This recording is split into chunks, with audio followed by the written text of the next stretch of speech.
السلام عليكم ورحمة الله تعالى وبركاته، إن شاء الله تكونوا بخير. ولا فيديو تاع اليوم تلقاكم بألف صحة وعافية يا رب. اليوم جبت لكم وصفة من بعض الوصفات البسيطة اللي دايما متعودين عليها معايا، وهي وصفة البطبوط. أنا غادي ندير اليوم دايميني بطبوط، يبغوه بزاف الأطفال، بحشو اقتصادي وسهل. ونبدو بسم الله. حطيت في الإناء 3 كيسان تاع الفرينة، وغادي نضيف لهم كاس تاع السميد يكون رطب.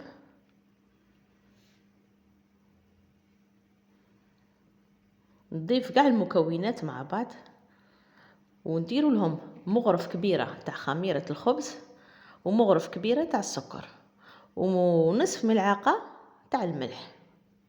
نخلط النواشف مع بعض، وغادي نضيف لهم 3 ملاعق كبار تاع الزيت، ونجمع العجينه تاعي طبعا بالماء يكون دافي. الماء غادي نضيف كأس تاع ماء، الكاس اللي بديت به نكمل به، اللي درت به النواشف غادي ندير به الماء. نفرغ الكأس الأول ونلم ونشوف، ونزيد نجيب كأس تاني تاع الماء يكون دافي ونجمع به العجينة. أنا ما غاديش ندير كاع الكأس، غادي ندير نصفه، نجمع ونشوف. وفي الأخير غادي نقولكم شحال دخلت لي ماء بالتقريب.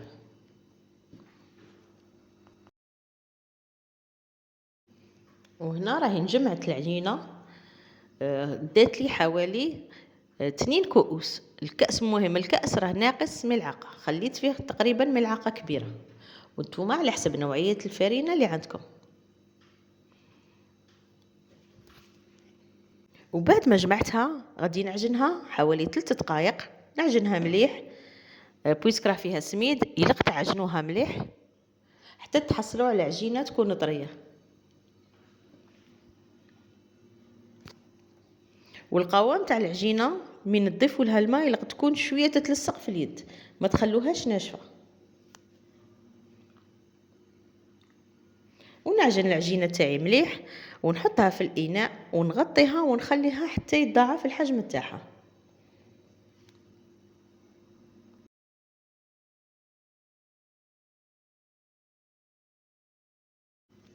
هاد لي ميني بطبوط يجو خفاف، يجو روعه وساهلين، كما راكم تشوفوا مكوناتها متواجده في كل بيت.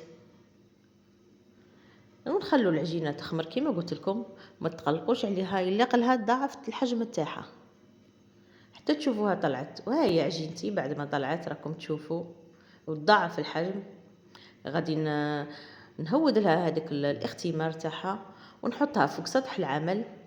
نرش الكميه مليحه من السميد فوق سطح العمل، خدموا بالسميد يكون احسن. ندير كميه من السميد فوق سطح العمل، نحط العجينه ونزيد كميه من السميد من الفوق، وغادي نحل العجينه تاعي بسمك. دوك تشوفوا سمك ما يكونش غليظ بزاف ما يكونش رقيق. مانيش باغيه الخبيزات تاوعي يجو خشان، راني باغيتهم يجو رقاق باش كي ديروا الحشو تحسوا بالكميه تاع الحشو، ما تحسوش غير بالعجين. ونورقهم. وغادي نجيب، انا ما عنديش طابع على حسب الحجم اللي كنت باغيته. انا جبت هاد العلبه كانت عندي تاع العسل، وقطعت بها دوائر صغار. وانتم الحجم كيما تبغوهم كبار تبغوهم صغار. وانا بغيت ندير دي ميني بطبوط، ما بغيتهمش كبار. ونقطع دوائر نحطهم في بلا اللي كنت فرشت له سيرفيات، نحطهم ونخليهم يرتاحوا على الاقل 10 دقائق، ومن بعد نطيبوهم مع بعض.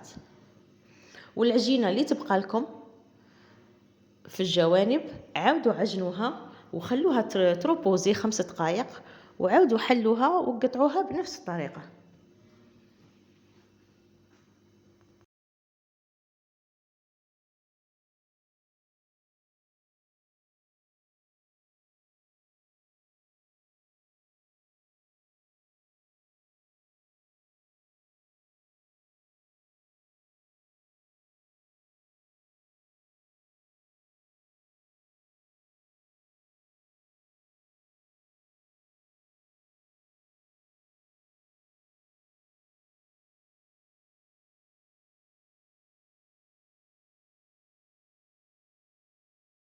هاد المقادير اللي درتهم لكم غادي يقطعوا لكم كميه مليحه تاع الميني بطبوط.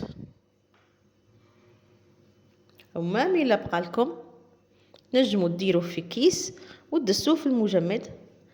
نهار واحد اخر تبغوا تحضروا لي ميني بطبوط تلقوا الخبيزات تلقوهم واجدين.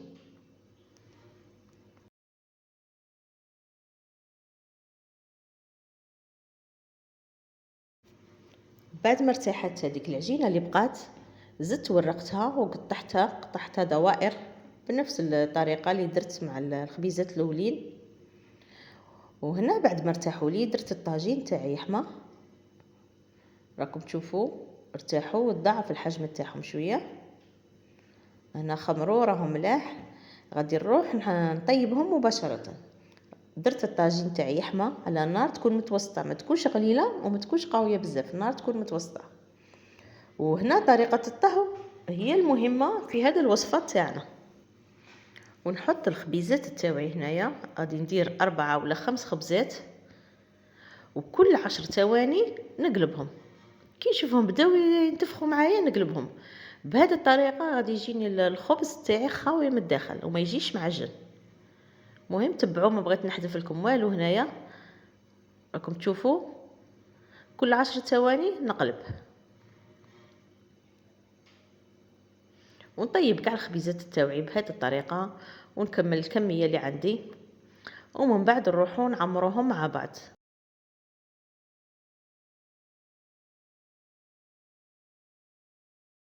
وراكم تشوفوا فيهم صاي بداو يحمروا، غادي نقعد نقلب في كلتا الجهتين حتى نشوف الخبز تاعي طاب تماما.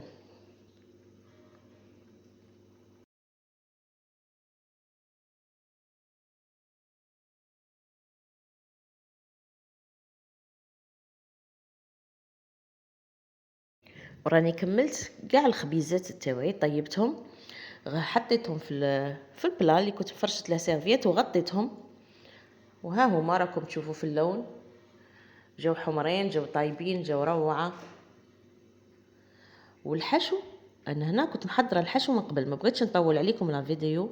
حضرت الحشو، درت حبه بصل متوسطه قطعتها رقيقه وقليتها مليح، وزدت لها 2 حبات تاع الفلفل الاخضر مقطع، طيبته. ومن بعد زدت لهم اطراف تاع صدر الدجاج ونقصت عليهم النار وخليتهم حتى طابوا مليح، وضفت لهم الملح وفلفل اسود، وفي الاخير زدت لهم الفرماج. وخلط كاع المكونات مع بعض، خليتهم بردوا، ودروك غادي نروحوا نحشوهم مع بعض. غادي نجيب الخبيزات تاوعي نحلهم في الوسط كيما هكا، كيما راكم تشوفوا. ما نحلهمش كاع، نحل غير شويه. راكم تشوفوا كيفاش جاو خاويين من الداخل، ما يجوش معجنين. نحل كاع الخبيزات ولا الكميه اللي راني محتاجتها. كيما قلت لكم الا قعد لكم زياده دسوه في المجمد،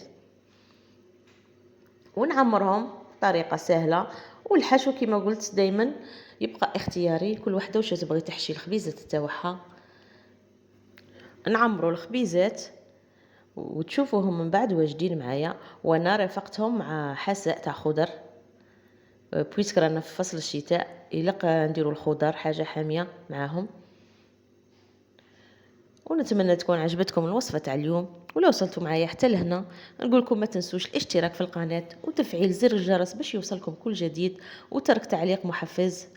ونقول لكم شاهدكم في الجنه، ونتلاقوا في وصفه جديده ان شاء الله، ومع السلامه.